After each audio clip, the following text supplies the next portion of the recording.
tempo, sweet and wild. London's warriors never mild. Every challenge we endure. Spotlight on Spurs, loud and pure. Evening, everybody. How are we doing? Welcome, hopefully, back to you to Spotlight on Spurs. I'll get it out eventually, guys. I promise I'll get it out eventually. Look at the panel we've got today. Absolutely incredible. We've got Mr. Loyal himself, Chris, back as always. How are we doing, sir? You okay? Yeah, mate, all good. How's things? Not too bad, mate. Not too bad. And then we've got two people making their debuts on the channel. Obviously, massive thank you to both of them for coming on. First off, Sava, how's things going, my man? I'm all good, mate. I'm ready for my 19th stream of the day. Let's do it. Let's talk about Morgan Gibbs-White some more. You are definitely Archie Gray during an injury crisis, covering every single position. It's absolute beautiful to see, my friend. And then again, making his debut, and a massive thank you to Kish from Lily White Lab on X and on YouTube. How are we doing, sir? You okay? Yeah, I'm all good. Thanks for having me. Excited to talk about Spurs again, I guess. yeah, we've all got the same vibes, I think, a little bit. We are just going to start with Morgan Gibbs-White and just get it out of the way, because as we've already touched on, it's kind of been the story that's been rumbling on. Last week's show, we was here we go. We was mentioning how fantastic it was to have Kudos and then Morgan Gibbs-White over the line. And a week later, we're now sitting again, is it even going to go through? So we'll start there. Chris, what are your thoughts on the sort of situation that we currently see ourselves in with Morgan Gibbs-White? There's been conversations whether we should just be walking away from the deal immediately now because it's rumbling on and we should be focusing elsewhere. Where do you sit with it? It's a strange one because, as you say, over a space of 24, 48 hours, it all just seemed to just go pear-shaped. I've been trying to look through and obviously see what's actually happening. I don't know if anyone knows the inside truth of what's happened.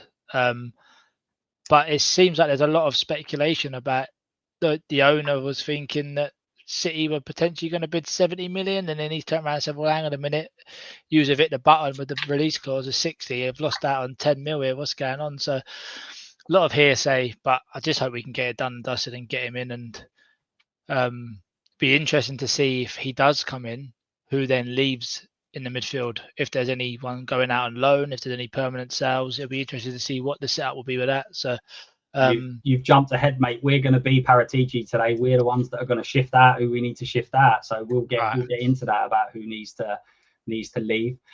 Sava, I've swapped us round so that my face gets covered by the comments. Just I think it's the courteous thing to do.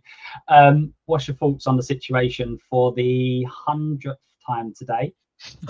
How do you feel about it? I feel like probably like most Spurs fans just want to kind of get a conclusion either way at this stage.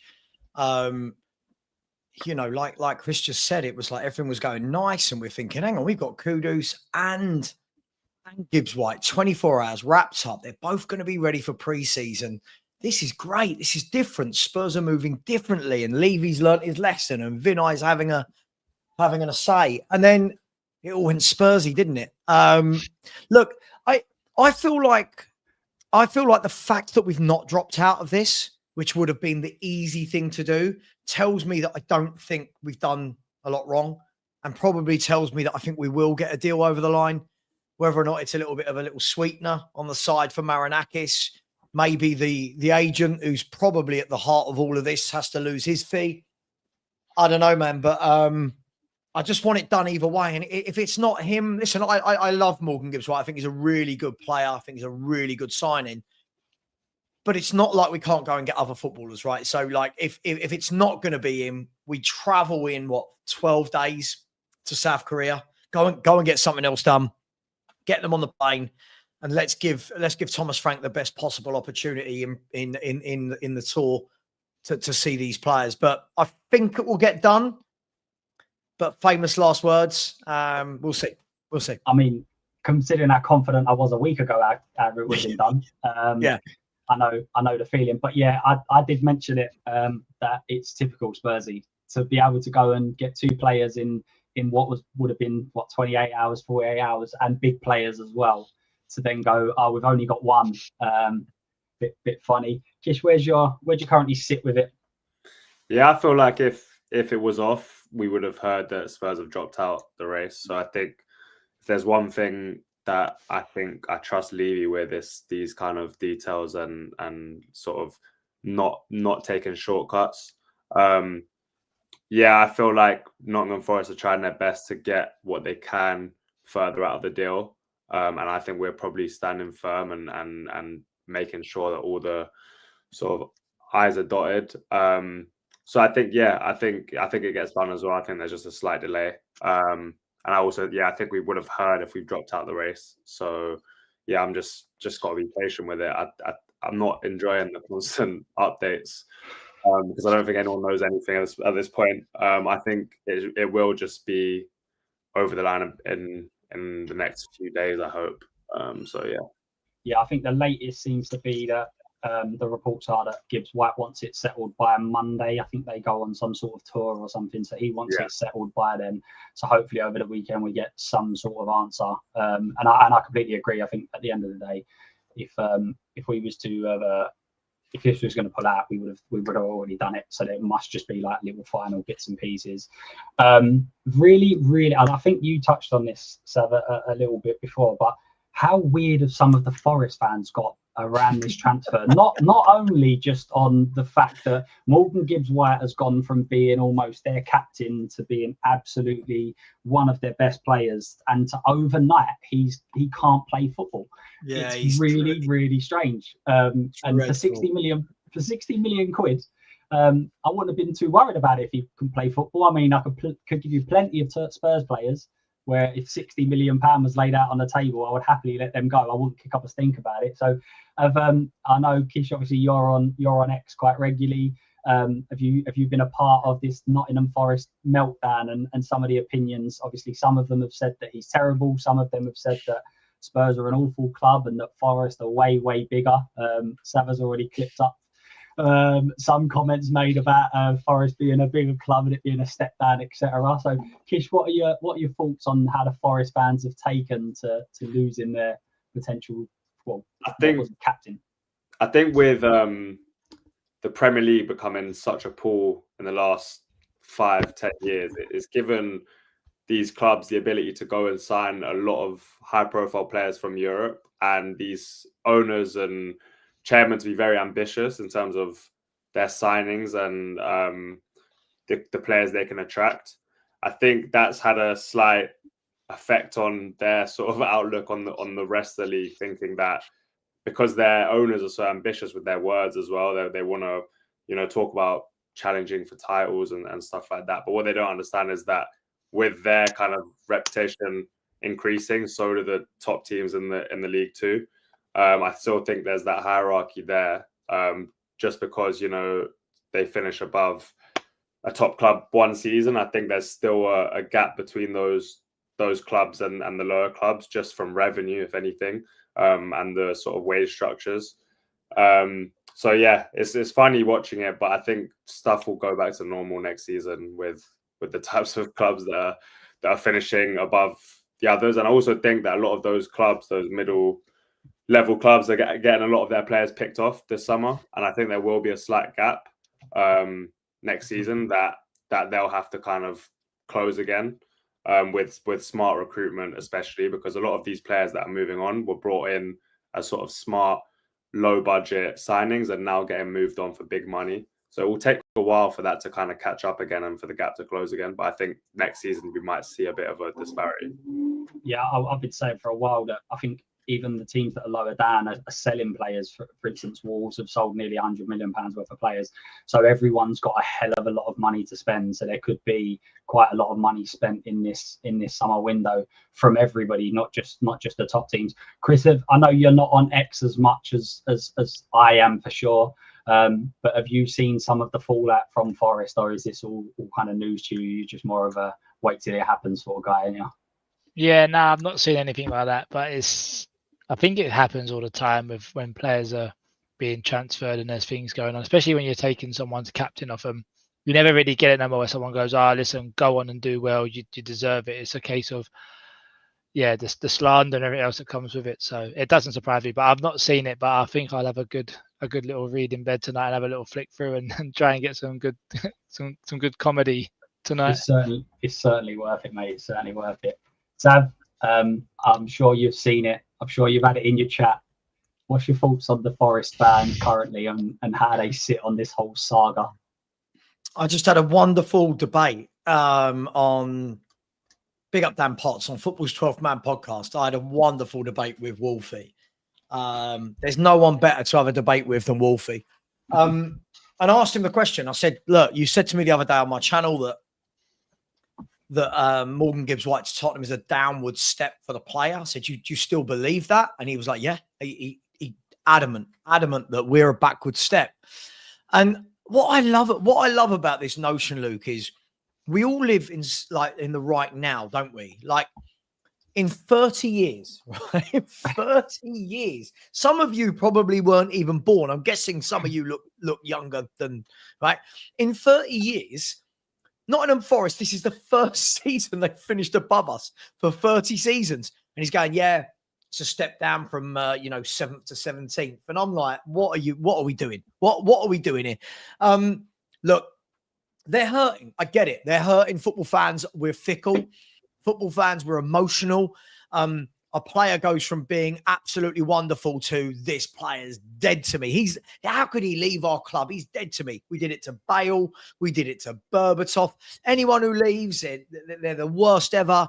Was Modric any good? No, he wasn't really that good, was he?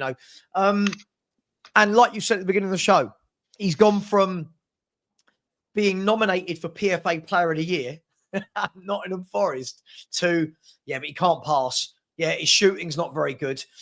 You know what I mean? It's like, well, he must have been doing something right. So look, I think that Kish was absolutely right. A lot of these clubs, they do really well. They scout well. Forest have scouted well. Brentford, Bournemouth, Brighton. These clubs scout well.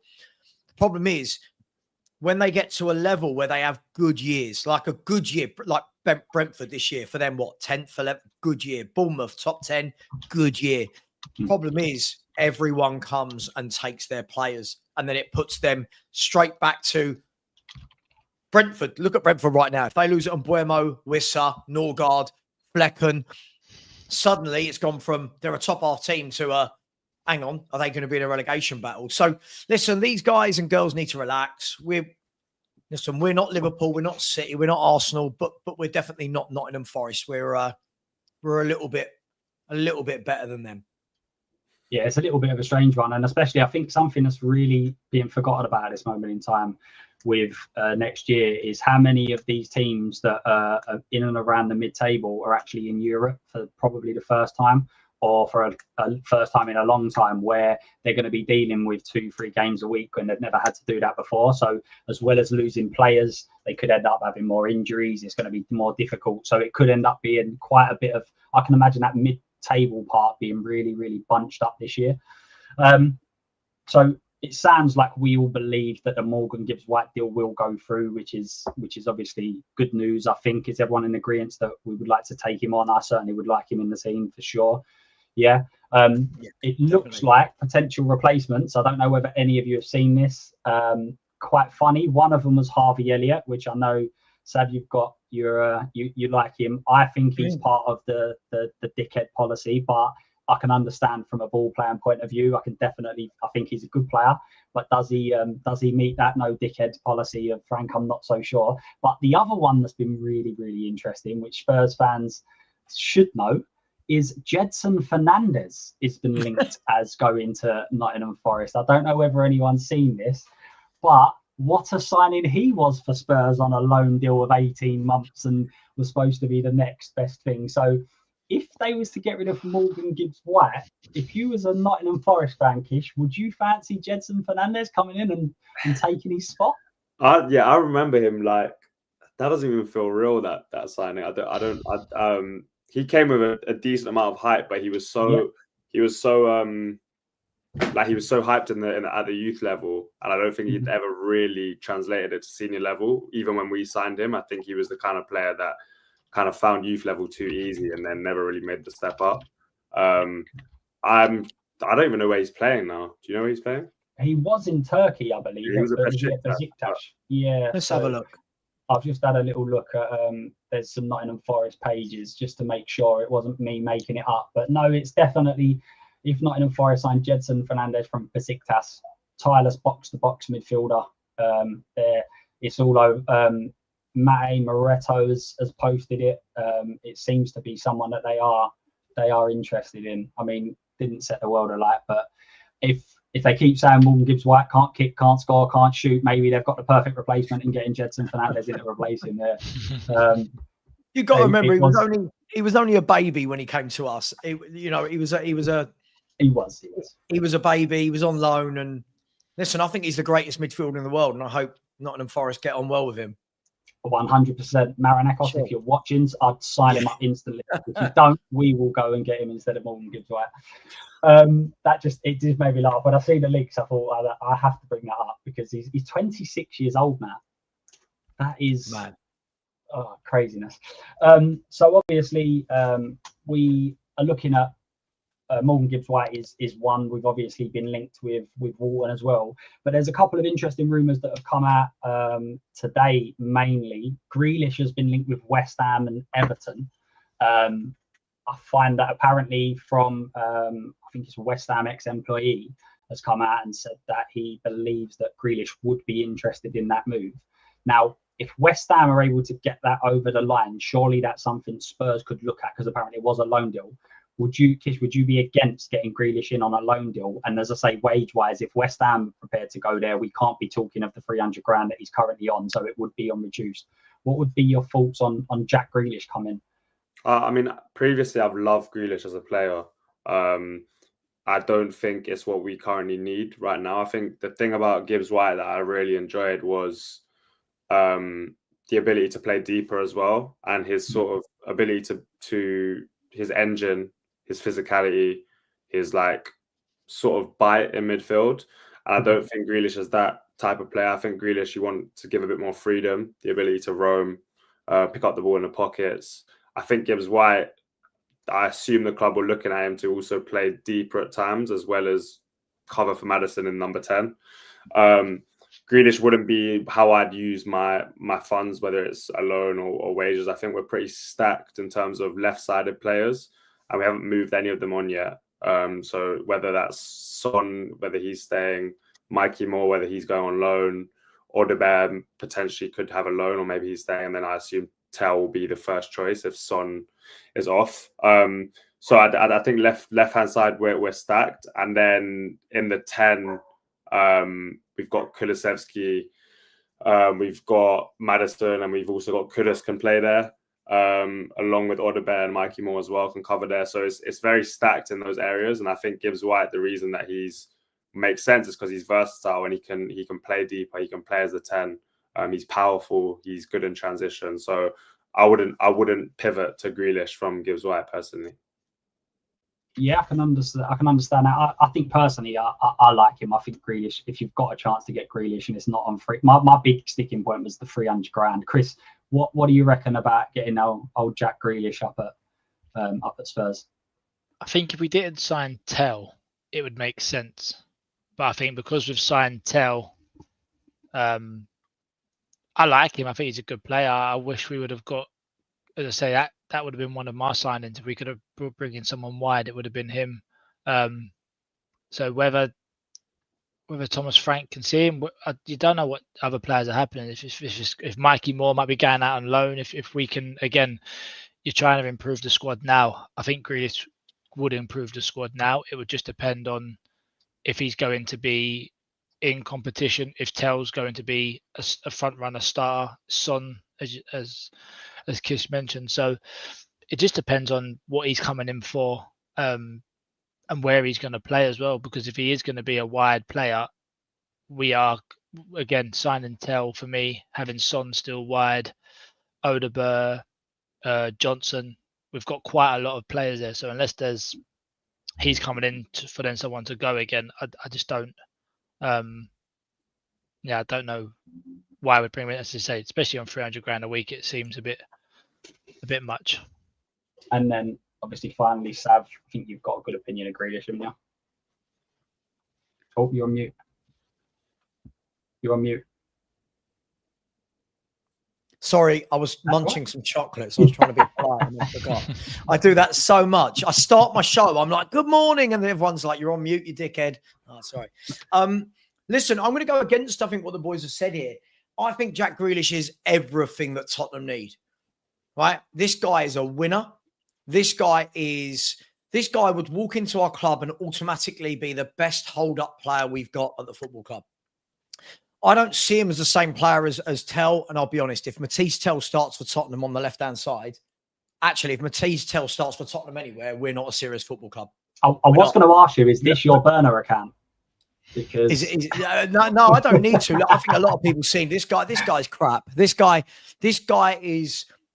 I'm really frustrated that we bought him. When you look at all of the footballers that are out there in the world, and we've gone and whacked 30 million plus 10 million loan fee, 40 million for this guy.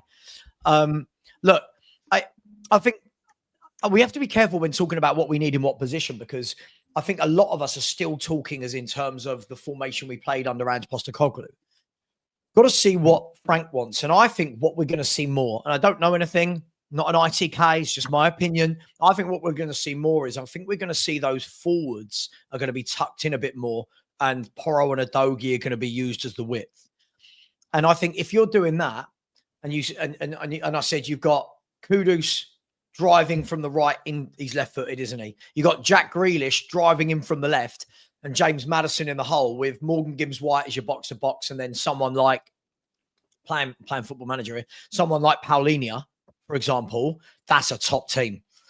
And what somebody's put a really good point, Nige. Nige has put a good point.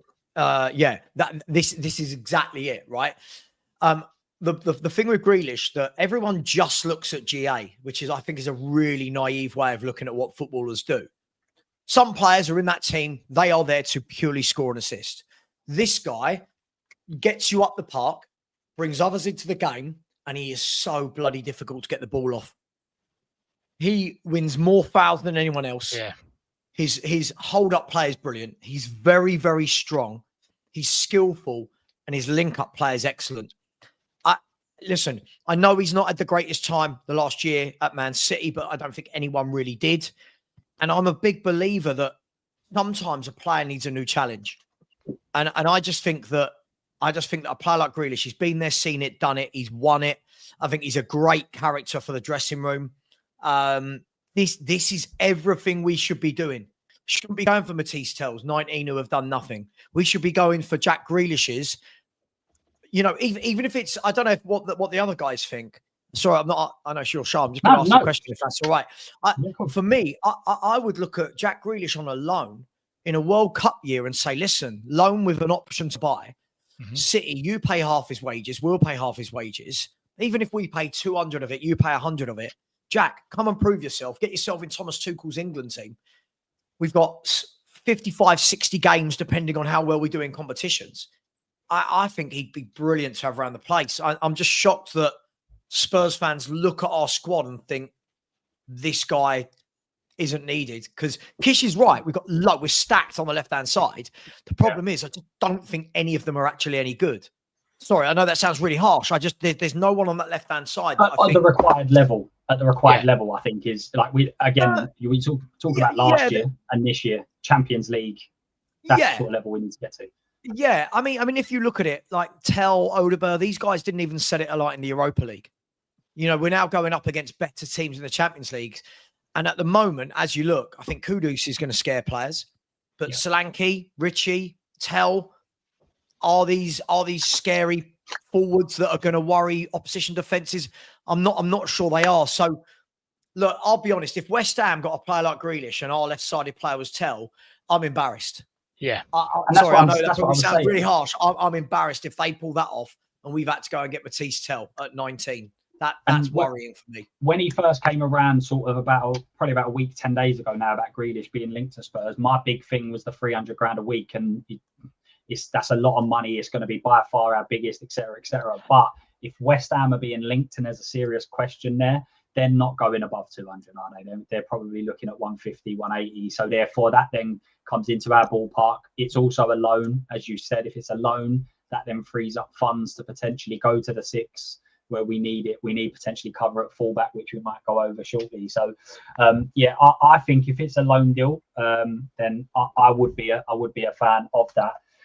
The other one that has been linked to Spurs and kind of about today, and probably has been for a couple of weeks now, is Garnacho.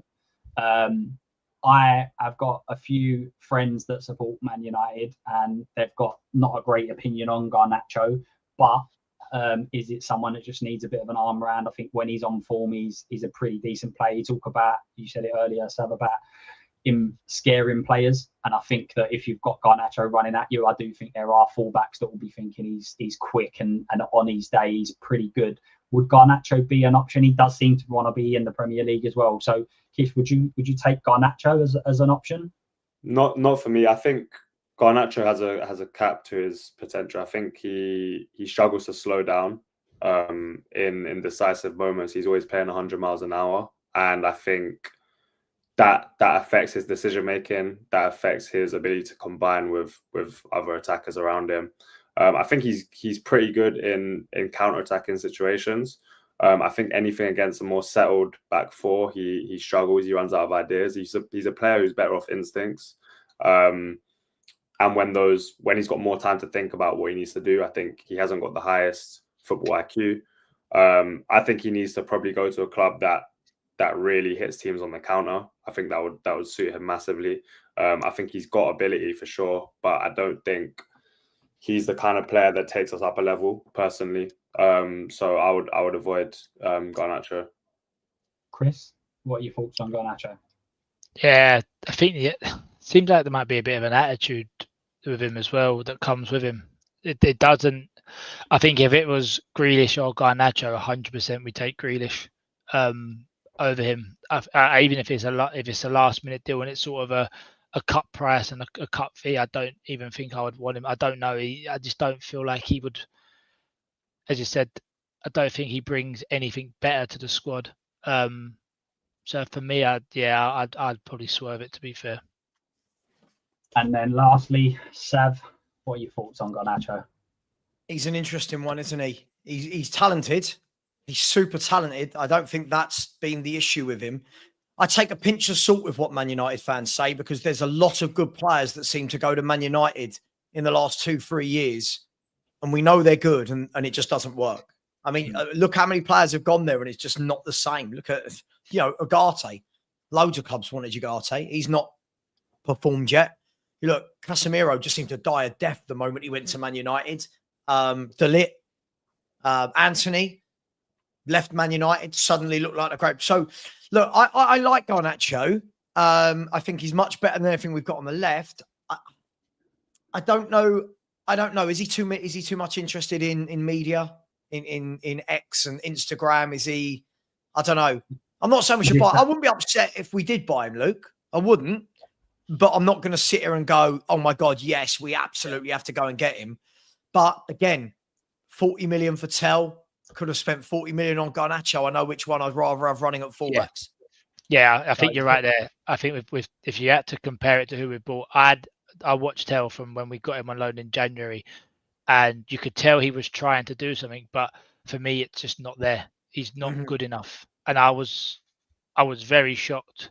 If it was Garnacho, again, he's proven in the Premier League, he's played there now. He can light it up. The potential is there.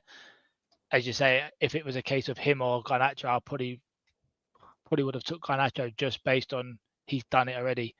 But there just seems to be something that sort of flags to me with just mentioned the media stuff, and he's always sort of some of the ways he's handled some situations. I don't know if I agree with it, so I don't know if it's going to be a problem, bringing in another problem. I reckon he goes Villa. Yeah, it could be a decent chat. Does he sort of fall in that no dickhead policy again? Then a little bit. We're kind of concerned about that. I'm just going to use that for so many players this year, just because it's such a brilliant. You're allowed to be a little bit of a dickhead, right? You've got like surely these teams that win they've got that little bit of arrogance, that little bit of up themselves.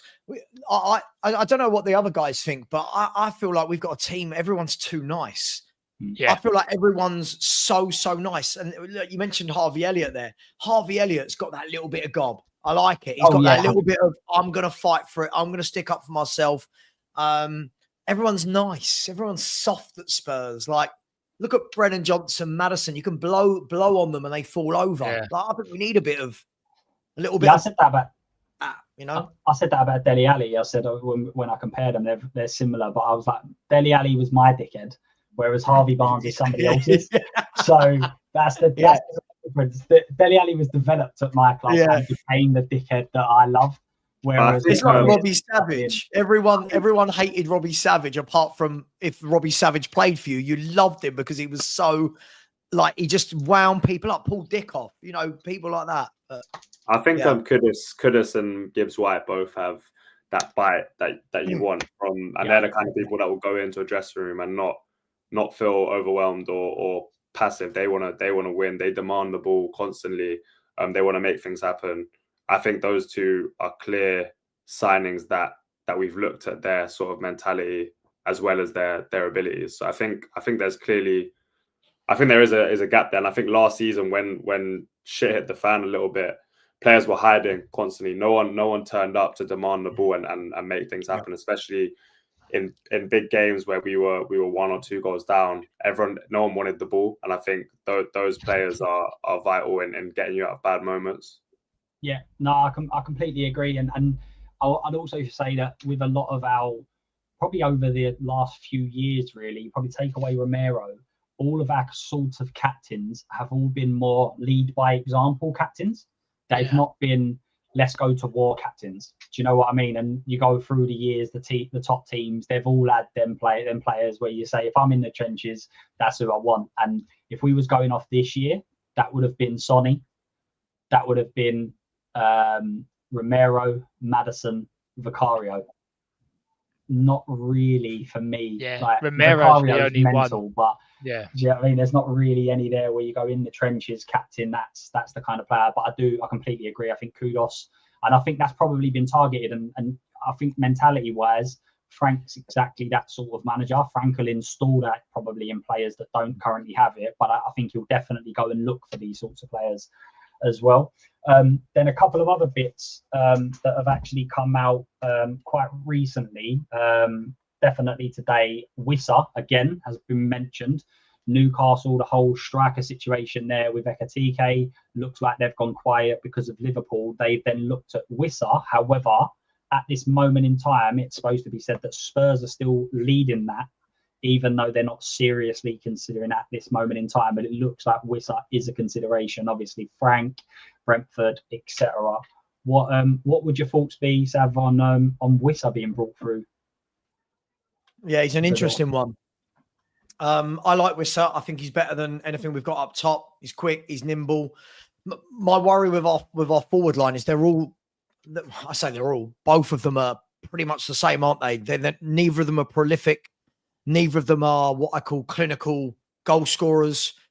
When they get the ball, I never think they're just going to shuffle it out their feet and rifle it in the bottom corner. But they're both very strong. They both work hard. They both press. I think you need a slightly different profile for the second striker. I think Wissa's got that, but I can tell you now, Spurs aren't laying out 50 million for a player who's 29 in a couple of weeks or whatever it is, a couple of months. I think if you can get him at 30, 35 million, I think it's a bargain. He knows Frank. Frank's bought him, developed him. We've seen year in, year out. He's getting better and better. Can play off the right, the left, and through the middle.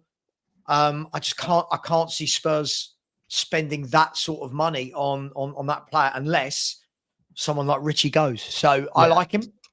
I really do. I love the fact that he's got the relationship with Frank. I think that's so important, and we overlook that. Now, this is a bloke that if he came in, he wouldn't have to integrate, so to speak, like he would with the other players, but he knows what Frank expects of his players. He knows the training. He knows the drills. He knows. So I'd be all over it. I just feel like I don't think Newcastle or Spurs will pay 50. I don't. Not at 29 years of age. No, I agree. Kish, what are your thoughts on Wissa? He's not worth anywhere near 50 for me. I think Wissa suits the way that Brentford play and the teams they face. I think he's great on the last line and running in behind when there's space. I think he definitely struggle when teams sit in a bit more against him. He's small. He's not the best in link-up play. Where you want him is facing the goal, running in behind and running onto things.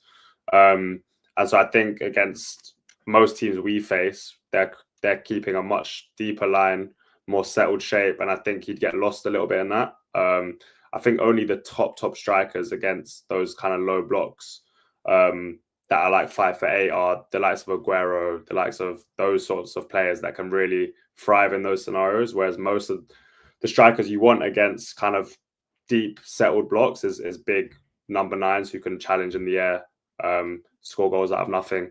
I don't think he's that. I would personally prefer to keep Richarlison if he can stay fit. If not, then I'd get a different 9 other than Richarlison.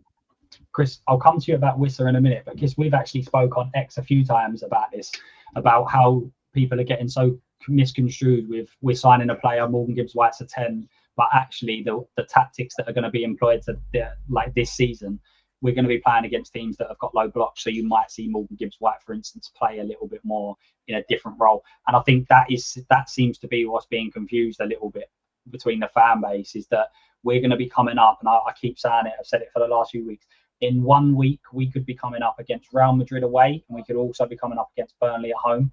And the midfield options, the fullback options, the winger options, the way we operate, the way we play could be completely different in those. So you might see players playing in positions that 1 week they'll be playing X, but the next week they're playing further forward. Gibbs-White is a prime example for that. I also think like people are taking too much sort of value off how Frank set up at Brentford, and that is going to translate massively to Spurs. I mean, Brentford don't face anywhere near the amount of low blocks that Spurs face. Brentford don't have teams that come to their ground and settle for a draw.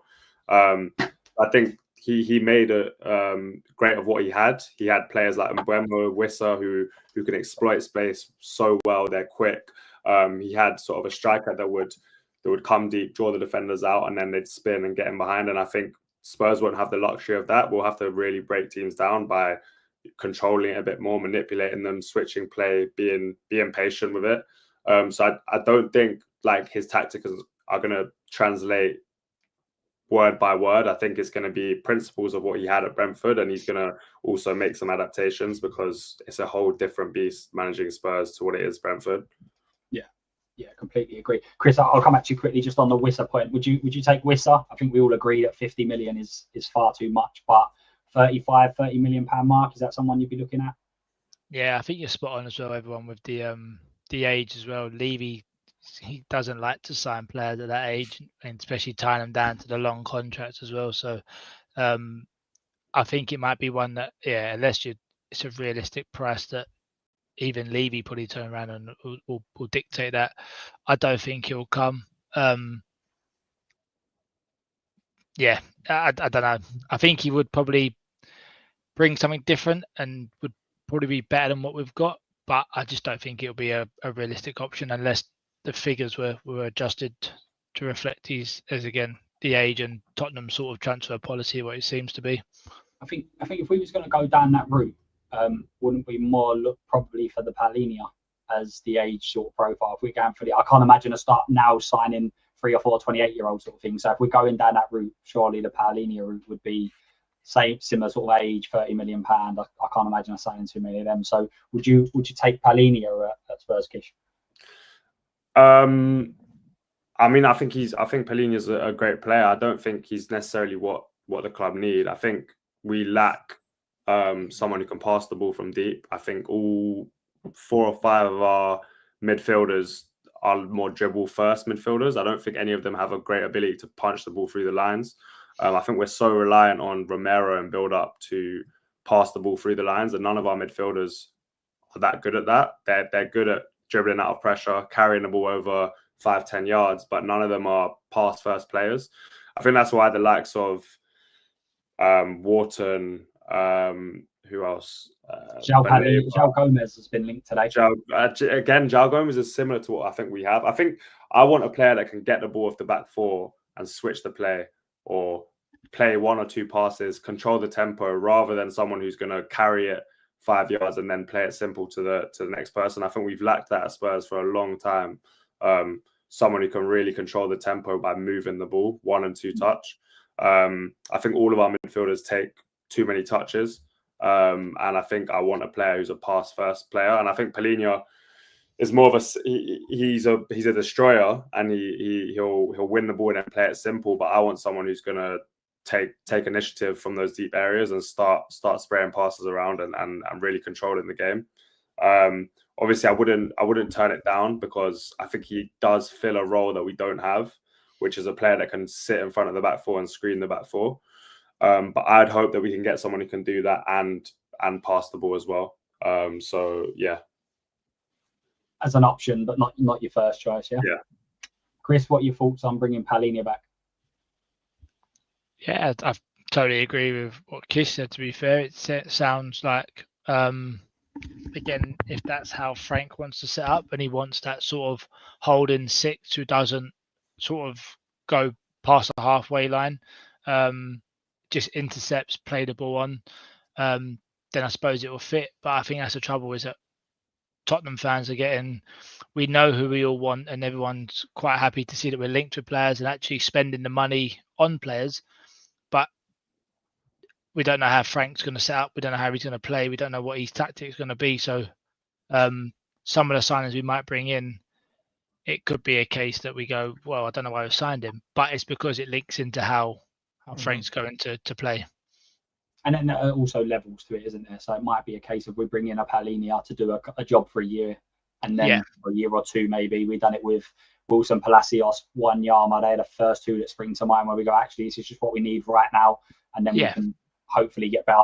I'll kind of add this into the question to you, Sav, because I think this is from what Kish was saying in terms of getting the ball off the centre halves. So Soul Sniper Gaming has said, could Bergwall do that job?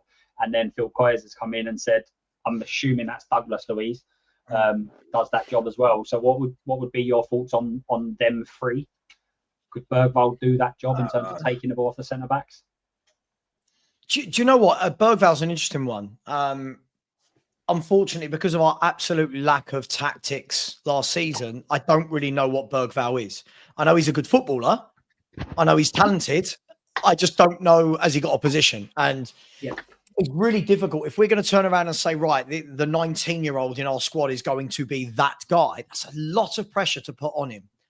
What we do know, and I think what the other guys have said is spot on. It's like, you know, last year, I think we needed that out-and-out destroyer 6.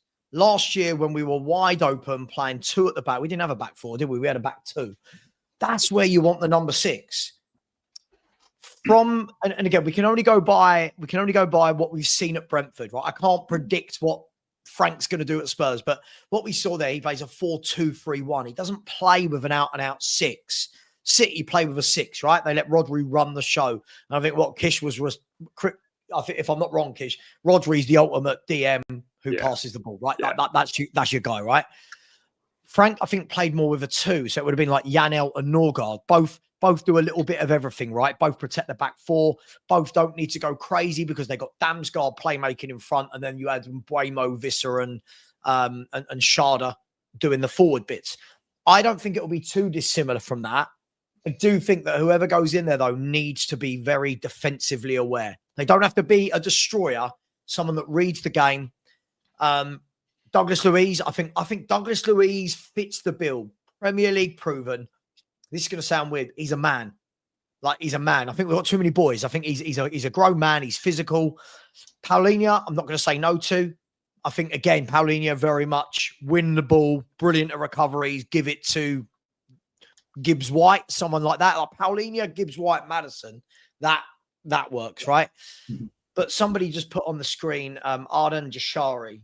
I'll tell you what, how any club other than Milan is not in. I don't know if everyone's seen him. This boy is everything. He's got everything in his locker. He is the all-action midfielder. And when I first saw him play, I went, who is this? Like, how does the world not know about, like, how did I not know that this gem was out there in Europe? 40 million euros. Milan couldn't pay it. If I'm Spurs, we were linked with him today. I'm pretty sure. I think. Yeah, we were. Yeah. You would see a very excited Sava if we signed Arden Jashari. I think he's absolutely brilliant. And I think our fans will then see what a proper midfielder looks like. But listen, there's options. Kish, I think you were spot on. All of our midfielders are kind of the same. They're all different, but the same. There's like, I feel like none of them are terrible. None of them are brilliant. And none of them have got that ability to put their foot on it and go, you know what, I'll dictate this game. It's all 100 miles per hour. Can we drive forward? And that's my problem with Bergvall. Not his fault, but that's all I've seen from him so far. So can he be the guy that sits in midfield and dictates? Maybe. I think that job often comes to players later in their career. I think it's rare that you get a 19, 20-year-old who knows how to set the tempo, how to play it simple when it needs to be played simple, and then punch passes through the lines when they need to do that. I think it comes with experience. I think it's very rare you get a under 23 who's capable of doing that and the defensive job too. I think that's why the likes of Douglas Luiz, I think even Ruben Neves has been talked about. Those types of players who it takes a while for them to learn how to really do that. And I think Bergvall's so talented. I think my main issue with Bergvall last season is he takes too many touches, and like there's passes on, and if you play that off of one touch or two touches, the whole picture changes. And by the time he's taken 1-2 touch, the option's gone. And I think that kind of thing that gets ironed out with experience. Yeah. Don't you think, Kish? Don't you think with Bergvall that for me it felt like he always felt like he must drive past his man at all times? Yeah. You know, and that's great if you've got somebody to lay it off to, but. Again, I always sound harsh on players, but I think everyone's gone so early on Bergvall. They're putting him on a pedestal up there that we're not actually giving the kids like space to breathe and grow and learn Premier League football as a midfielder. He stood out in what was a very disorganised midfield, but I'm really excited to see what Frank will do with him. I just don't know if I want to turn around and go, that's your main man in a Champions League midfield. It's like, that's only me. He might prove me wrong, but I'd have him learning from a Luis, learning from a somebody. The experience piece that Kish mentioned earlier, in terms of being able to do the defensive side and take it off the six, being able to progress, knowing when to pass, it could be that if you get someone experienced alongside him, I'm not saying he becomes the elite player, but he learns off of him. Do you know what I mean? He learns how to pass. And also, I think, Kish, again, it was something you did mention earlier, was the fact that it seemed that everybody was kind of within themselves, and Bergvall was kind of like, oh, okay, none of you are going to do it. So then maybe it was like, there's no one else here to do it. I might as well try it. So maybe he's not that sort of player, and that with Frank, he might be able to kind of be a little bit more mature in the kind of way he's playing. I think that's a good point. I think at times he was playing sort of hero ball and like being like, I'm going to take responsibility here, which is credit to him, because at that age you shouldn't have one of those players leading the charge kind of thing. And I think that's where fans sort of took to him, where he was really trying to change games and make an impact. I think in general, like long term, I think I see Archie Gray as being more of that kind of player. I think it's a long way to go for him for sure, and I don't think he'd be there yet. But I think in terms of those two, I see Bergvall as someone who's going to be all action, all phases of the game, getting on the end of things in the box, but also recovering in transition. I think Archie Gray is more of a smart sort of dictator, got a great physical profile, and I think a great like mature head on his shoulders. And I think over a couple of years, if he gets some minutes there, I think he could be the one that 5 years down the line we look at as like a proper midfield general. But I think in terms of those two, I'd say he suits that role better just as a player. But obviously for this season, I don't think obviously he's going to cut it. Lubo is going to absolutely love you, because you've mentioned Archie Gray in a positive light. So Lubo is a YouTube. I thought I was listening to a young Lubo there. Absolutely, he'll probably come in the chat now. He's heard Archie Gray. He's not even watching the screen. He's heard Archie Gray. So what's that? Gray? Someone giving Gray praise. Yeah. So no, I completely understand it. The Arden Jashari news was from TBR Football, saying that Milan's bid doesn't seem to have been successful. number of Premier League teams, it looked like Forest and Tottenham appreciate Jashari. So maybe that is one to kind of watch. I have noticed that Ben Jacobs has been doing the rounds on YouTube today. He's been on all different accounts. He's mentioned João Gomez as being a potential option for Spurs, the Wolves centre midfielder. Ryan, who's in the chat, actually said to me about him. He said, I'm a massive fan, watched him quite closely after that, and he looks like a good player. He's also mentioned potentially having Rafael Leao might be an option that Spurs look, which would be quite surprising to me. What would your... Oh, he's got another one. Oh, Xavi Simons. That was the one for me. I was going to kind of speak about it, but I think we all kind of thought that the Gibbs White deal will go through. But I thought that if it fell through for any reason, then Xavi Simons would be my kind of next in line to kind of go for that. But so you got Rafa Leao, Xavi Simons, and then obviously João Gomez as well, all as options. Would any of them fall into we just have to go and get them categories for any of you? Yeah, I mean, if Rafael Leao is available for Spurs, I think of course, but he's never coming to Spurs. I think he's on like at least 300 grand a week already at Milan. I think he'd probably want he's like Barcelona, Bayern bound. I think he's incredible, but yeah, that's not happening. The other two I rate Simmons very highly. I think Simmons is a great alternative to Gibbs White. I think he's got less experience playing deeper, but he has played deeper, and I think he's got the skill set for it. He's very intelligent. And João Gomez, I like him as a player, but I think he's similar to what we got in terms of Bentancur, Sarr even. They're runners who are energetic, they press high, they're aggressive. They're decent at carrying the ball, but not necessarily good passers. So I wouldn't understand that one. But yeah, Leao, I mean, obviously I bite your hand off Leao. Yeah. Chris, any of them, all of them?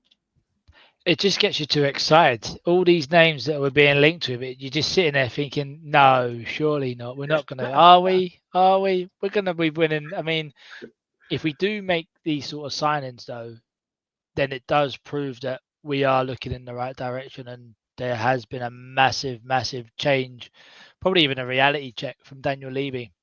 I know there's obviously been links of investments and everything else that's coming in, so that doesn't surprise me. But yeah, inside I'm buzzing. The names, keep bringing the names, keep getting us linked to them. But deep down, I'm like, is this just going to be another thing where we're linked with 1,000,001 players that everyone wants us to sign, and we end up signing 4 19-year-olds that no one's ever heard of because they might be good in 3 years? And part of me always just sinks in, and I can't help it, Luke. This is a new Spurs, Chris.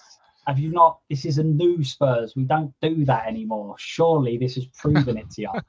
Come on. At the start of this window, Chris, we were sitting here talking about how Kyle Walker-Peters was the guy. And now we're going and signing Kudus and Morgan Gibbs-White and Rafael Leao, according to the chat. What a summer this is going to be. Sam, what's your thoughts on them three? I mean, look, Leao, I've just checked. Leao's actually only on 123,000 euros a week. I know that sounds mad, just sitting there saying he's only on over 100 grand a week, but like he's on 100. Look, I make you right. I don't think Leao is obtainable. I think if Spurs get that, listen, I mean, Kudus on the right, Leao on the left. I mean, we're definitely going to have some tricks in the team, aren't we? But I think we definitely have some frustrating times as well. But can't see Leao. The other two were, sorry, who was the other two? You had João Gomez, Rafa Leao, and Xavi Simons. Xavi Simons. Yeah, Xavi Simons is one that's been talked about all window, isn't it? I like Xavi Simons, all action, does a bit of everything. I'd definitely take Xavi Simons and João Gomez. I really like João Gomez. I think he's a really good player. The game we lost to them, was it 4-2 we lost to them back end of last season? Him and Andre were ridiculous. Yeah, him and Andre ran the game. Andre, by the way, just goes about his job, under the radar, does his job, gives the ball. But João Gomez, for me, ran the game. Good player, good profile. I'd love a player like that in Tottenham's team. But yeah, so listen, I feel like we've been so disappointing for a long time now that a lot of these names, like Chris said, you go, yeah, him, yeah, I'll have him as well. Oh, and him. But how much are we going to do in one window? I think we've got Kudus through. If we get Gibbs White over the line, I expect maybe one more that walks straight into the first team, and then I think we'll start seeing the 12-year-olds coming in ready for the 2035, 36 season. But look, this is the supermarket we're in, so to speak. I don't expect Spurs to compete with Liverpool for Florian Wirtz's. I don't expect us to compete for Ekateke's and that, but I do expect that Xavi Simons, Arden Jashari's, Yao Gomez, I do expect that is where we should shop. And if you get enough good players in, you've got a good coach in, then maybe we can get back into that top 5 conversation in the league. But let's just say then, so Morgan Gibbs White does get over the line, and we've obviously got Kudus as well. We're then sitting there saying that and we're saying one more. 3 first-team players in a window, that's very unlike Spurs. Do you think that that's enough? It's never enough, is it? No, but I just mean in terms of, like, is it enough? Is this going to turn into a team that are turning a corner almost, where, like, as I say, last summer it was one player that improved that 11 sort of thing? Yeah, I think.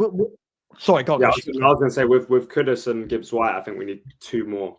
I think we need one sitting midfielder, and I think we need a left-sided defender, whether that's a left back or a left centre back. Whether they see Van der Ven potentially covering a left back as well, or they go for a traditional left back. I think we're light there, especially with Davies getting on. Van der Ven's the only left-footed centre back, and the Doggy's the only left-footed left back. If you're discounting Davies, so I think that's where I'd go to. And then I think for now, I think that's enough. I think we've got a bloated squad. I think he needs to figure out his setup, and well, I think we always see it with new managers. Players that you've written off will have resurgences. Players that you thought were going to perform might not cut it. I think there's always those surprises with new managers. So it's that kind of, we're back to square one again, where we're seeing which players are valuable and which players aren't. So I think they won't go crazy big this summer, I don't think. I'll tell you, you talk about that left centre back, left-footed. And actually, I've been saying him for the last few weeks now. And so I think you brought it up today. But if we could go and get Hato from Ajax, that would be, I would absolutely love that. You're talking about young, and I've said plenty of times, I don't want to keep signing young players, but this is a player that's played, I think it's 100 leagues already. Like, we're talking about an experienced pro here. He's captain Ajax as well. It's just absolutely ridiculous. But if we could go and sign him, that would be the one player I'd be like, that's some serious go in there. Especially, I think Kish, I think you mentioned it as well on X about maybe we don't go into some games playing with 2 fullbacks. Maybe we play, I think you mentioned Van der Ven there. You could end up saying Hato's a little bit more of a defensive-minded fullback as opposed to a bomb forward like Doggy, for instance. So I think that would be, if we manage to get that signing over the line, I don't think it will be a huge amount of money. Ajax probably would command a bit, but not a huge amount. So completely agree. Kish, I know you've got to shoot off now, mate. Yeah. So I know you're kind of doing the rounds a little bit on YouTube.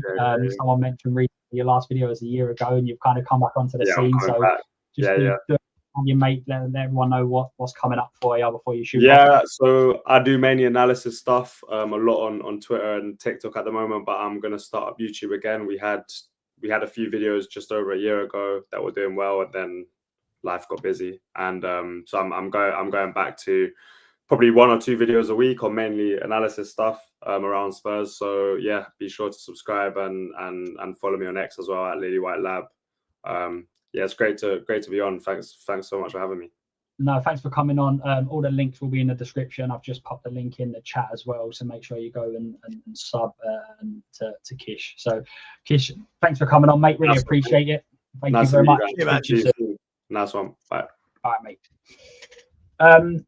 So obviously a little bit more, we'll go into, there's a little bit more that I've kind of put to the side because it's on last word on Spurs. Currently, there's been conversations about Spurs still needing and wanting to sign another forward, even though we've got Kudos and Tell already this window. There's been discussions about another centre-back still potentially being signed, even though the expectation is that Romero stays. So essentially, it looks like Spurs are really keeping their options open in terms of everywhere across the pitch, really. So that screams to me, and maybe this is me going back to the old Spurs, but it screams to me that we're just going to be a little bit of the what pops up we may go ahead with. But it seems to be we've kind of got coverage absolutely everywhere. It says Xavi Simon's price will determine if Spurs advance on their interest for him. So is there any sort of positions that you mainly think that we absolutely cannot go into this season without strengthening? Is the sixth sort of defensive midfield you mentioned earlier, so is that the sort of place that you think that we absolutely have to? Yeah, sorry, is that to me? Yeah. Look, I think we definitely need we need a midfielder of that profile. We've got to. There are certain positions where you're not sure what we need because you don't know the formation, but midfield is always going to be needed, right? It doesn't matter what manager you've got, you're going to need that workhorse in midfield. And you've got different types, like Kish was saying, you've got your Rodri type, you've got your John McGinn type. You know, you've got these types of midfielders. We just need somebody that's got that mindset to snuff out danger, read the danger. Listen, if you can get one that can snuff out the danger and get on the ball and pass it, you're laughing. They're hard to find. It's really hard to find. Everyone's looking for them. I think we already missed out on one this window, like Samuel Ricky, who joined AC Milan. I thought was that exact profile. But there's loads of players out there that can do it. So I expect we'll get that. I don't like, you know me, Luke, I don't like when people talk about backups. I don't like this whole we need a backup left back, for example. Yeah. I just think we need a left back to challenge Udogie. I don't think Udogie's that good that he's undroppable. Do you know what I mean? Like, I feel like he's still learning his trade. And I've said this all along. I'd love Anthony Robinson. I would absolutely give you my right arm for Anthony Robinson and Udogie to be challenging each other, you know, keep them fresh. This guy just loves and just sort of like, you know, when you're like, come on, man, we got a new manager and new ideas. Let's stop with the and stuff. So I think we need that, but it all depends how much money we get. At the moment, I think the boys mentioned it earlier. We're not getting anyone out. As it stands, like, no one is leaving for money other than Højbjerg, who we knew was going with the obligation. Like, I keep hearing, well, if we get 20 million for Solomon and 20 million for Basuma and 30 for Richie, but does anyone want these players permanent? I'm not sure they do. So it's going to be a long. I mean, the season? Our first game is in 30 days in the Premier League, by the way. Yeah. So it's going to be a long 30 days.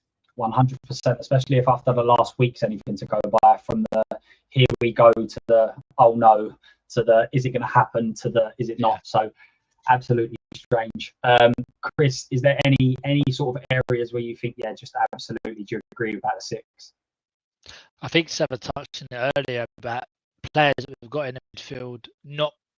We don't know what they can do and where they play. You've probably got Bergvall, Sarr, who I don't really know where they play and how they can play the game and how they fit in midfield 2 or midfield 3 and what their role would be in that. So it's quite hard. I think it's quite clear that we do need centre midfielders. I say the left back is good, and I think Jed Spence did prove that he could challenge, and I think it made it quite clear that Udogie wasn't the be-all and end-all of our left back, and that was it. No one else. When Spence stepped into left back, he played really well, and he did step up, and it sort of probably did give this boy when Udogie come back, or what do I do? So even if Spence was the left back, that was sort of the second choice as such, but that's the one who's going to be challenging Udogie, and then we go and sign a right back to challenge Porro. I don't think I'd be too upset with that. I think we've discussed that plenty of times on here as well over the last few weeks. But centre midfield, definitely, we need to get players, either the players that we've got I mean, Archie Gray's still young, and I think Frank will work with him. But I think you've got Sarr, Bergval, and potentially Archie Gray. If they are going to fit into this Tottenham midfield, and they are going to be ready for this, and they are going to be sort of key players, not key players, but like first team players for the season, what are their roles going to be and how are they going to play? And that will determine if Frank turns around and says, I need to go and get a centre midfielder that can do this job or play that role. For me, I also think we need another striker. I think Richarlison needs to go. I think I've seen he's been linked with going back to Brazil potentially, and they've offered him, but he seems to be wanting to leave. And I think he done the same last year, where he turned around and just said, I want to stay at Spurs, I'm not leaving. But for me, it would be, if we're going to keep being linked with wide attackers, we then also need to make sure that we've got the forward centre striker. If it's going to be the one up top, we're going to get the best out of them as well. So for me, I think centre midfield and a new striker with a left back or right back, depending if where Spence is going to. This is quite an interesting question from Top G. Be rational. If we had the summer, the transfer window ended now with only Kudus coming in. He's obviously completely disregarded Takai, which I think is a bit out of order, but he's disregarded him anyway. Where do you think Spurs had finished? Where is this squad? I think last year I was saying it was 6 to 8. I think it's still probably about that sort of area. What do you think? Yeah. First and foremost, this manager's got to get them 10 places up the table just to get them into the Conference League. So there's a massive job as it is. Look, I think it's difficult. I think we are going to see a massive improvement because we've now actually got a coach. Big up, Leo. We are going to see a massive difference because we've got a coach. But it's really difficult, right? Because we don't have the Europa League, Luke, to fall back on.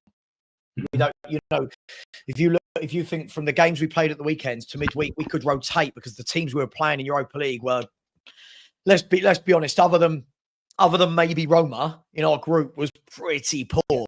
So we're not going to have that probably with Champions League. So, look, I think at the moment I would say 7th or 8th. I think you get 2 or 3 more in off the top 3. Chelsea being the 4th. Hard to say, isn't it? I mean, Chelsea now they've had a year under Maresca. They're looking good in pre-season, to say the least. They're adding players. They've got bodies. I feel like at the moment 7th would be where I position us. But Gibbs White comes in, that might change. It's listen, I've said this all the time, Luke. And I know we disagreed last year about Ange, but this is the problem. We've been left. This new manager is picking up a mess. And I know we won the Europa League, but I think people are completely overlooking just how badly organised this football team has been for 2 years. It's had no structure. It's had no defensive coaching. There's no midfield presence. This is gonna be a job for Frank. It's a big job for him, and that's why I don't think we should be putting too much pressure in year 1 of you must get us top 4. Like I feel like we need to take our time and let him develop what he needs to do, implement what he needs to. Yeah, no, I completely agree. And yeah, I mean, from last year, I think I said the same as the whole club needed to change. There needed to be change across everywhere. And to be fair, that seems to have happened. So forget about whether manager or not, but I said medical teams needed to change. The recruitment needed to be looked at, whether it be personal changing or the way that we operate changing. That seems to have been done. Obviously, there's been board level, and then the coaching has obviously been changed as well. And I think that's also a big thing that's potentially being overlooked from our side in terms of how many coaches he's been able to bring in. That's not happened at Spurs for a long time, where a manager's been able to go, look, these are all the coaches I want. And from what it seems, that we've got virtually every single one of them over the line. So I think that's a real positive for Frank as well. And we mentioned it earlier about signing players that know him. You're bringing in coaches that know him as well. That was one thing that I don't think anyone could make sense of under Ange when he goes it alone, and that's it. Got a couple more questions from the chat here. This one's an interesting one from Phil Coyes. Big up, Phil. Could you see Tony coming back to Spurs to reunite with Frank? What would your thoughts be on Tony coming back, Chris? It's interesting because Tilly earned, what's it, £400 a week? Yeah. We was linked with him. But again, I don't know. It's I think when you look at what other strikers, and this is the trouble, you sit here and say we need this, we need that, we need that. But it's when you look at what would his value be, and is there anyone else that we could be linked with that could be better or is currently better? That's the trouble. This will always be a talking point, I think. But I don't dislike Tony. I think he's a decent player. I'm not sure how I've not really followed his career since he's gone out to Saudi, but before, and I wasn't upset about it. I'd be quite happy to take him on. It's always, I mean, I know he's been gone now for 2 years, but it's always big shoes to fill. When you've obviously Harry Kane's, can't mention him. One of the, not allowed to mention him anymore. He's gone. He's well gone. I think we'll always sort of having that luxury up front to then losing that was always going to be a massive step. But his Premier League experience, he's worked with Frank. It could make sense, and it could end up coming back. And again, it gives us a bit of something different to what Solanke has. So wouldn't be against it, but again, I'd like to see what the offer is and money terms, what that looks like. Yeah. All day. Tony? Yeah, I like it. He's got that little bit of arrogance. I can imagine you loving Tony. I can see it. Look. As I say, he's better than anything we've got up top. Look, I don't know. Again, he's worked with Frank. He knows him. I don't know if there's any links with him. I don't know. He's got that presence. I'd take him in a heartbeat. I'd take him in an absolute heartbeat. I think as I said, you've got to have that little bit of. I know there's a no dickhead policy, but let's be fair. He played for Frank for many years, so he couldn't be a dickhead. Like I know, as fans, we all pretend we know. It did seem that when he came back from the ban, he went to a bigger dickhead policy. Do you know what? It was almost like when he came back from that ban, it was almost like I am the man. Whereas before it was like I'm the leader of the team. Whereas it just seems to have a little bit more of a, I don't know, about him when he came back from that ban, because there was a lot made of that ban. There was a lot of players.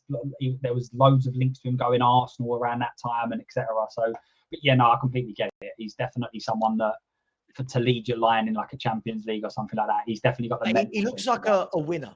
Like he looks like that sort of person that wants, he wants the best every game. He's not a wilting flower.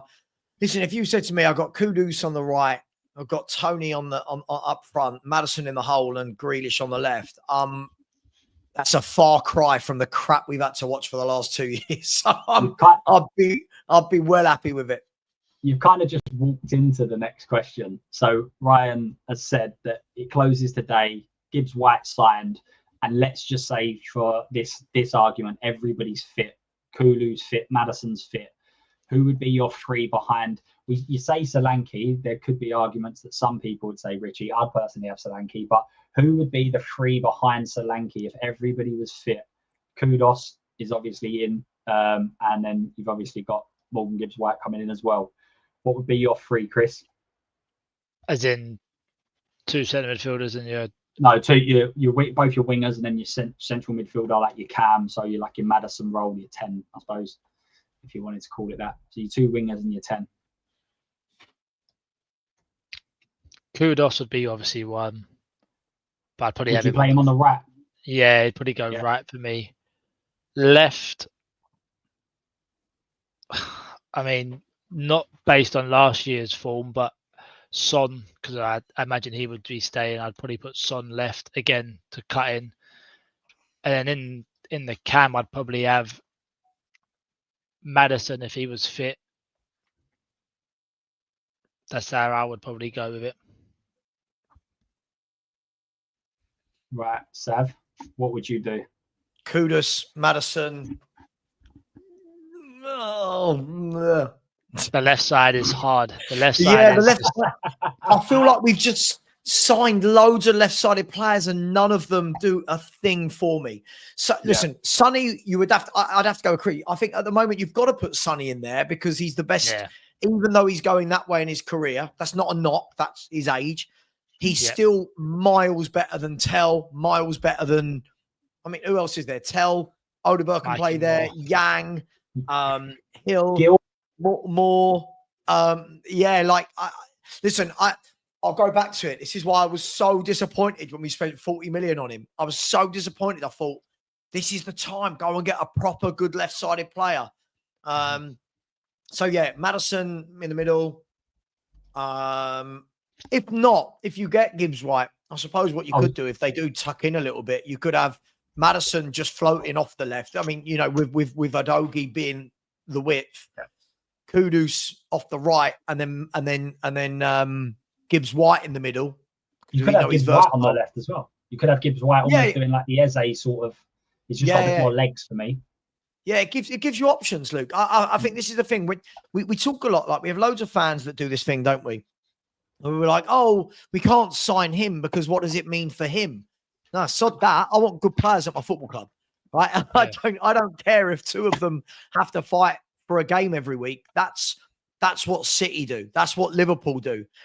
You look at Man City, there's very few players that are guaranteed to play every week. Haaland, guaranteed. Yeah. De Bruyne was. Rodri was. How many of the others were constantly, the back four, constantly shuffled around, the wide men. So I think we need to, I'm not saying Man City levels, but you've got to give yourself options. And as I said, I don't think we're going to play with touchline hugging wingers this year. No. I think he's going to try and do with Kudus what he did with Mbuemo. I think he's going to get him driving in more centrally, picking the ball up, beating his man, and then driving in to get shots off on his left. And maybe we get somebody on the left-hand side that does that cutting into their right. So options, but the left side is poor for me. The left side is poor. There was some rumours. I'm just going back to look at some of the stuff that Ben Jacobs had been saying because I'm vaguely sure. So apparently Scalvini has been discussed. The Atlanta left centre-back, DM centre-back. Apparently he's been discussed. Where was it that was talking about? Tottenham Hotspur want to explore another left-sided attacker. And we've just been describing it that we think that that's an issue. And apparently Ben Jacobs has said on Last Word on Spurs that that's where Spurs are looking. So it sounds like the six almost defensive midfielder, left winger, and the left sort of centre-back is exactly what we've just been saying about all night is what we need. And Ben Jacobs he's obviously watching and he's gone and told Last Word on Spurs that's what we need to sign. So that's worked out perfectly. Obviously, there was a probable outgoing today in the Josh Keeley going out. Bless him. A lot of is that permanent? Yeah, I've seen a lot of fans really, really unhappy about it, which it made me a little bit surprised. So because City signed a youngster, didn't they, as well? There was two boys, Oliver. City signed one of our youngsters, but apparently, it was Oliver. I think Oliver was his surname. But from what I've heard on X, apparently he wanted to play in the same position as Barnett, Williams Barnett, and Barnett's the one that Spurs think are going to be ridiculous. So that's why he's almost not been allowed to go. But so it looks like Keeley's gone.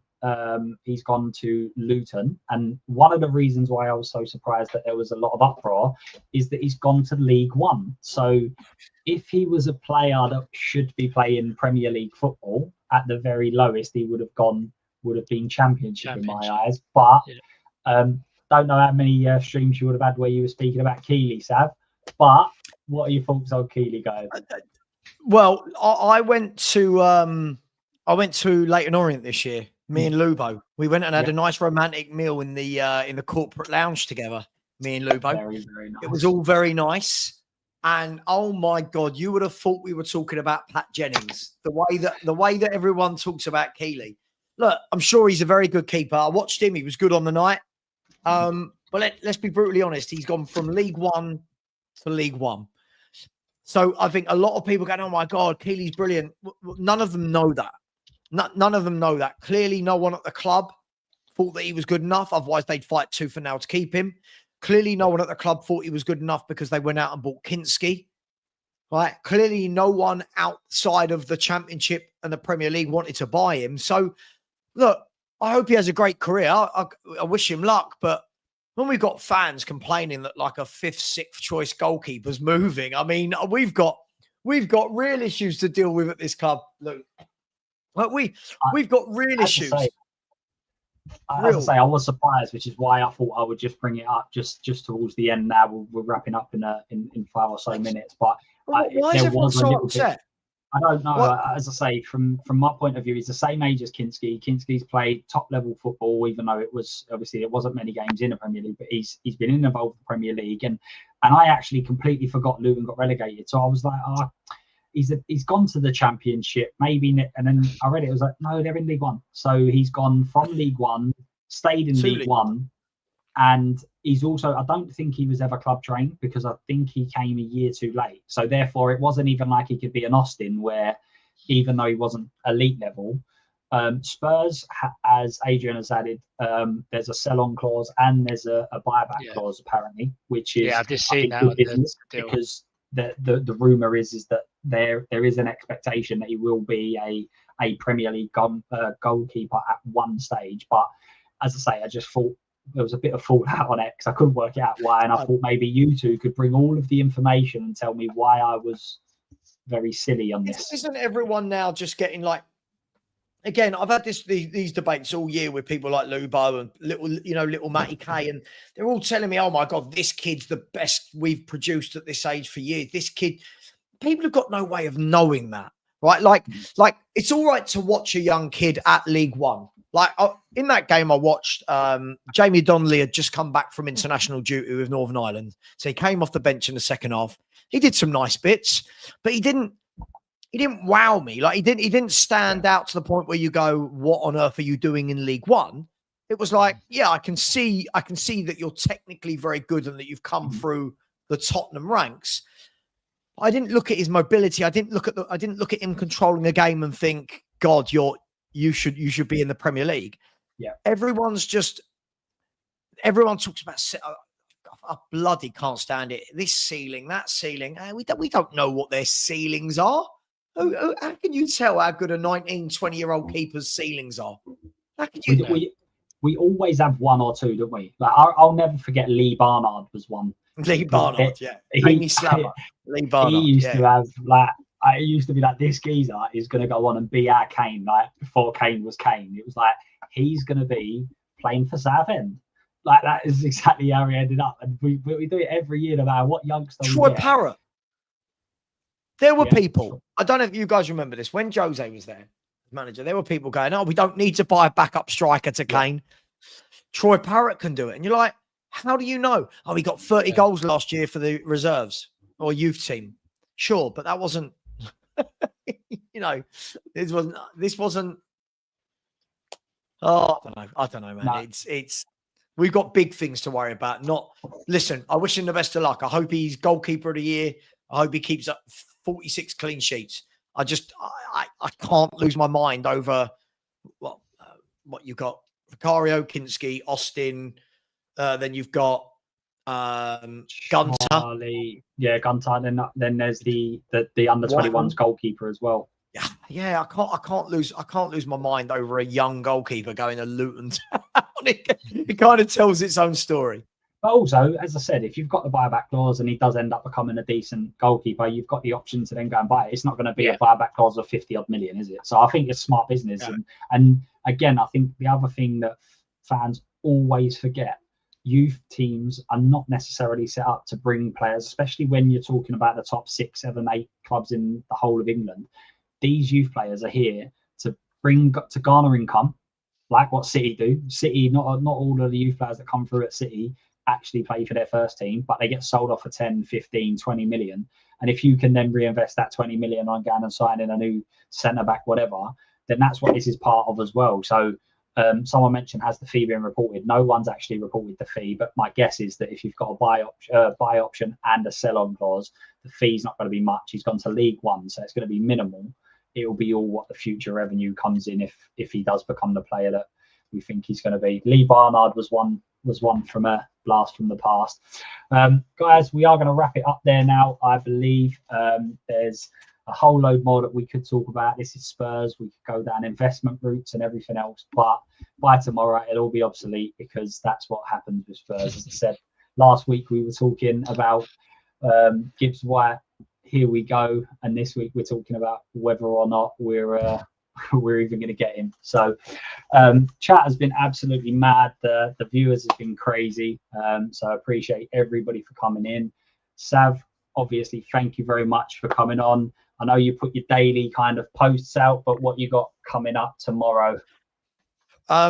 Morning show, and then probably a video, unless some news drops. I mean, like last Friday was a very busy day, wasn't it? So we'll see. We need something, though, don't we, Spurs fans? We need something in the next 48 hours to but yeah, Jim, go and watch Jashari. This boy is class. Honestly, Jim. I'll send you a video. I'll send it to you right now. Jim, I'm sending you the video. But yeah, so morning show, video, and hopefully we got some news going into the weekend. Then we got Reading, haven't we? Got a massive game against Reading on Saturday. Huge game. Could be quite good to see kind of what he kind of goes with. 3 at the back, 5 3 at the back, 4 at the back. Who I think Kudos will probably play. But yeah, I completely agree. I like the preseason friendlies, but it's going to be very, very funny. If we lose 1-0, then we're going to finish bottom of the league, because that's what fans do. And if we win 2 or 3-0, then we're probably going to win the league, because I'll never forget in the preseason friendlies when we went and walloped Inter Milan and a few others, and we thought we was then going to go on and win the bloody league. Sava, are we doing an Ndombele compilation type for Jasari? No. Watch him play. Watch it. Honestly, Ndombele's skillful, but this lad's got the work rate, the engine. Honestly, Danny, watch him play, man. He's ridiculous. Danny, if you go on YouTube just after we've signed him, there will be a few videos, and it will be something along the lines of Jasari, how he changes Tottenham Hotspur, how he revolutionises Frank and solves every issue we've got. So Danny said send him over the link as well. And then Chris, you're picking up Twitter a little bit. Yeah, you're not really on it that much, but you are picking up. And just got a lot going on. There's so much happening. So I'm just very on and off at a minute, but hopefully in the next 4 to 6 weeks I'll be getting more active once I'm two kids in and trying to figure that all out. worry about that one first. But again, thanks for everyone for coming on. Massive thank you to the chat. It's been absolutely crazy all day, all night. Sorry. So yeah. Other than that, last thing from everyone here. Come on, you Spurs. See you later, guys. Thank you.